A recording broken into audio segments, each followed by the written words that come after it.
जय श्री श्याम, हारे के सहारे की जय हो। श्याम भक्तों, जब मन में विश्वास, प्रेम, लगन और भक्ति हो तो जीवन में अपने प्रभु की कृपा जरूर मिलती ही मिलती है। बस अपना विश्वास प्रभु पर बनाए रखें और बाबा श्याम की कृपा को महसूस करके देखिए। मैं हमेशा यही कहूँगी कि अपने आप को पूरी तरह से बाबा के चरणों में समर्पित कर दो, फिर देखना जीवन में जो होगा सब अच्छा ही अच्छा होगा। हमारे जीवन में जो सुख दुख आ रहे हैं वह सब हमारे पिछले जन्म के कर्मों की वजह से हैं, हमारे प्रारब्ध के कारण है। अब ऐसे में जब हम अपने आप को बाबा श्याम को समर्पित कर देते हैं तब ऐसा नहीं है कि हमारे जीवन में सुख दुख नहीं आते हैं, लेकिन तब हमारे मन में इतना संतोष होता है, इतना धैर्य होता है कि सुख में हम कभी फूलते नहीं और दुख में कभी हम मुरझाते नहीं। दुख में बाबा श्याम का निरंतर जाप चलता रहना चाहिए, तब उनकी कृपा हमारे साथ तो होती ही होती है। आज ऐसी ही सत्य कहानी मेरे पास आई है जो मैं आपको सुनाने वाली हूँ। यह कहानी करनाल से गीता जी की है। इनको श्याम बाबा पे बहुत ज़्यादा विश्वास है। इनके साथ बाबा ने बहुत सारे चमत्कार किए हैं। इनके साथ हुए चमत्कार को सुनने के लिए वीडियो पर अंत तक बने रहे और वीडियो अगर पसंद आए तो वीडियो को एक लाइक ज़रूर कर देना और आपके अपने भक्ति वाइफ चैनल को सब्सक्राइब जरूर से करें। कहानी की शुरुआत करने से पहले आपसे एक रिक्वेस्ट और है, अगर आपने कभी भी श्याम बाबा के चमत्कार को आपके अपने जीवन में अनुभव किया हो तो आप अपनी कहानी हमें ईमेल आईडी में सेंड करें।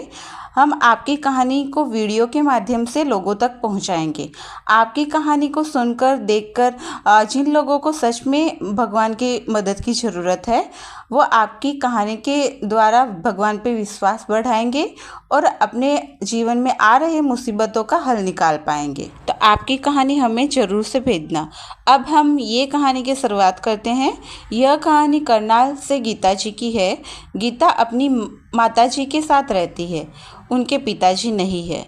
उनके माता पिता के 2 बच्चे थे, उनका एक भाई था। उनके भाई ने सुसाइड कर लिया था। उनकी माताजी पैरालाइज है। यह अपने जीवन से बहुत हताश हो चुकी थी और यह खुद भी सुसाइड करने वाली थी। अब उनके करीबी कोई भी रिश्तेदार नहीं है। वह और उनकी माताजी उनके घर में रहते हैं। गीता जी बताते हैं कि वो अपने जीवन से बिल्कुल हार चुकी थी और वो बाबा श्याम से 2023 फरवरी में जुड़ी थी। पहली बार फाल्गुन के मेले में वे खाटू आई थी। तब सोचा नहीं था कि गीता श्याम दीवानी बन जाएगी। खाटू से करनाल 400 किलोमीटर की दूरी है। वे अकेले ही खाटू बाबा के दर्शन करने जाती है क्योंकि उनके परिवार में उनके साथ जाने वाला कोई भी नहीं था। आसपास के लोगों ने बहुत मना किया कि अकेली लड़की है, कहाँ कहाँ घूमती है। उसको बहुत ताने मारे कि अकेली पता नहीं किसके साथ जाती है, किसके साथ नहीं जाती, क्या करती होगी। ऐसा बहुत कुछ उसको सुनाया। फिर भी वह खाटू आने से नहीं रुकी। हर बार वह बाबा के दर्शन के लिए खाटू जरूर आती है। आगे वह अपने साथ हुए एक चमत्कार का जिक्र करती है कि 28 अप्रैल 2024 को बाबा का पहला जन्मदिन था। उन्होंने एक कीर्तन का आयोजन किया था उनके अपने घर पर। बहुत तैयारियां की, 2 महीने से तैयारियां कर रही थी। एकदम से 2 दिन पहले उनको मेडिकल इश्यू हो जाता है। वो डॉक्टर के पास जाती है। उनको पता नहीं कि कैसे उनको स्टोन हो गया था, यानी कि उनको पथरी हो गई थी। तो कीर्तन उन्होंने कैंसिल कर दिया क्योंकि उनकी तबीयत काफ़ी ज़्यादा ख़राब हो गई थी। घर पे और कोई नहीं है जो सारी जिम्मेदारियां संभाल सके। मम्मी पैरालाइज है तो सारी जिम्मेदारी उन पे ही थी। बाबा श्याम जानते हैं। कीर्तन कैंसिल कर दिया तो वो मंदिर में बैठे बैठे रो रही थी। तभी किसी भक्त का ऐसे ही फ़ोन आता है, क्या हुआ, कीर्तन क्यों कैंसिल हो गया? उन्होंने कहा ऐसे ही, मेरी बहुत बुरी कंडीशन है, कीर्तन नहीं कर पाऊंगी। तो उन्होंने कहा तेरे पास बाबा का धागा है ना, तो उसको बांध ले।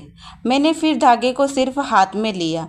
कंटिन्यू में रोए जा रही थी। 10 मिनट के अंदर उस धागे ने अपना चमत्कार दिखाया। मैं खड़ी हो गई और मैंने मम्मी को बोला, मम्मी कीर्तन जरूर होगा। गीतू आए ना आए, बाबा श्याम भी आएंगे, कीर्तन करने वाले भी आएंगे। वे आगे बताती है, उसके बाद मैं मार्केट चली गई, वहाँ मुझे फिर से दर्द हुआ। मैं फिर वहाँ से हॉस्पिटल गई। रात को 10 बजे आई, पर ऐसी कृपा हुई 28 अप्रैल को मेरे बाबा का कीर्तन भी हुआ। मैं भी वहीं मौजूद थी। मेरे बाबा श्याम भी आए, सब भक्त भी आए।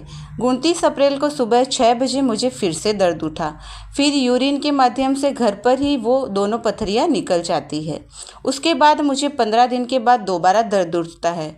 अब लोग उंगलियां उठाते हैं कि नहीं नहीं, वो पथरी निकली नहीं थी, इसका वहम था। पर पहले 6 mm की पथरी निकली, अब की बार 11 mm की। सब ऑपरेशन की तैयारी कर रहे थे। मम्मी और जो रिलेटिव थे कह रहे थे अब तो ऑपरेशन करना ही पड़ेगा। मैंने कहा मुझे एक बार खाटू जाने दो, उसके बाद आके ऑपरेशन करते हैं। मैं खाटू आई। पड़ोस वाले एक भैया मेरे साथ थे। मेरी कंडीशन बड़ी क्रिटिकल थी।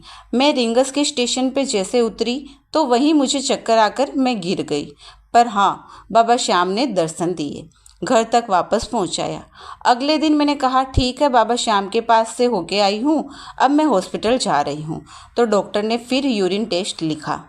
फिर वहाँ पथरी निकली, पर वहाँ जो पथरी निकली वो डिब्बी में निकली, क्योंकि मैं यूरिन टेस्ट के लिए गई थी।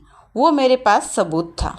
मैंने वो सबूत उन लोगों को दिखाया जिसने मेरे श्याम पे उंगली उठाई थी। मुझे कहा था कि कुछ नहीं है, तो अंधविश्वास में है, ऐसा कुछ नहीं होता, ऑपरेशन करना ही पड़ेगा। तो वो 11 mm की पथरी मेरी बिना ऑपरेशन के ही निकल गई थी। ये उनके साथ में हुआ पहला चमत्कार था। अब उनके साथ हुए दूसरे चमत्कार के बारे में वो आगे बताती है। उसके बाद फैमिली को विश्वास तब हुआ जब सबसे बड़ा चमत्कार हुआ। वो उनके साथ अभी अभी 4 सितंबर 2024 को हुआ था। वो एक मकान देख रही थी। टूटे हुए मकान में बाबा जी को लेकर वो गई थी। उन्होंने कहा बाबा श्याम, मकान देख रही हूँ और कोई भी खुद का साधन भी नहीं है मेरे पास 12 साल से, तो लोग भी ताना दे रहे हैं, जाके अपने श्याम से मांग। तब मैंने सिर्फ आरती में खड़े खड़े बाबा को ऐसे ही बोला था, बाबा आप तो लेकर नहीं दे रहे हो, तो आप क्या इसी मकान में रहना चाहते हो जिसमें मैं रहती हूँ? तो चलो मेरे साथ तोड़ के बनाओ। फिर वो 11 बजे रिंगस के स्टेशन पे ही बैठी थी। तभी उनके पड़ोसी का फ़ोन आ गया और बोला, गीतू तेरे घर का बाहर का छज्जा गिर गया है। गीता ने कहा, कुछ नहीं होगा, मेरा बाबा वहाँ बैठा है, तुम अपनी मम्मी को ले जाओ, मेरी मम्मी को वहीं पे रहने दो। अगर बाहर से छज्जा गिर गया तो कभी भी अंदर का भी गिर सकता है। मकान की कंडीशन बहुत ही ख़राब हो गई थी जिसमें मैं रहती थी। उसके बाद वो 15 दिन उस मकान में रहते हैं। आस पड़ोस के लोगों ने कहा कि तू मकान को खाली कर दे, तू क्या कर रही है? उनको वो एक ही बात कहती थी, जब तक बाबा श्याम है वो गिरने नहीं देंगे। और जिस दिन उन्होंने मकान खाली किया उसके 4 घंटे के बाद वो मकान गिर गया। 15 दिन वो उस मकान में रही और उसके बाद वो मकान बनाने लगी। अब बाबा श्याम की कृपा से उनका ऐसा मकान बना है कि उनको खुद विश्वास नहीं हो रहा कि बाबा ने क्या से क्या कर दिया। 28 अप्रैल 2025 को वो अपने बाबा और मम्मी के साथ वो नए वाले मकान में शिफ्ट हो गई और उनको अभी तक यकीन नहीं हो रहा है कि बाबा ने क्या से क्या बना दिया। वो अपने साथ हुए तीसरे चमत्कार का भी जिक्र करती है कि उनके यूट्रस में रसोली थी। रसोली कभी नहीं निकलती, पर बाबा पे अटूट विश्वास के कारण उनकी रसोली भी निकली है, खत्म हो गई है। उसके बाद टेस्ट हुआ, अब कोई रसोली नहीं आई है, वो बिल्कुल ठीक है। ये चमत्कार नहीं तो क्या है, साक्षात बाबा के चमत्कार हो रहे हैं। इनको बाबा पे इतना ज़्यादा विश्वास है कि यह अपनी पैरालिस माँ को अभी बाबा के दर्शन के लिए नहीं ला रही। इनको इतना बाबा पर विश्वास है कि उनकी मम्मी एक दिन खुद अपने पैरों पर चलकर बाबा के दर्शन करने के लिए आएगी। यह बताती है कि अभी कुछ दिन पहले ही उनकी मम्मी ने थोड़े बहुत खड़े होने की कोशिश की है। इनका अटूट विश्वास उनकी मम्मी को एक दिन उनके पैरों पर जरूर खड़ा करेगा। तो इनकी कहानी यहीं पर समाप्त होती है। अगर आपको यह कहानी पसंद आई तो ये कहानी को एक लाइक ज़रूर से करें, और अगर आप भक्ति वाइब चैनल पे पहली बार आए हो तो हमारे चैनल, आपके अपने चैनल भक्ति वाइब्स को सब्सक्राइब जरूर से करें और कमेंट बॉक्स में जय श्री श्याम का नारा जरूर से लगाएं। फिर मिलते हैं ऐसी और चमत्कार से भरी कहानी के साथ। तब तक के लिए जय श्री श्याम, हारे के सहारे की जय हो।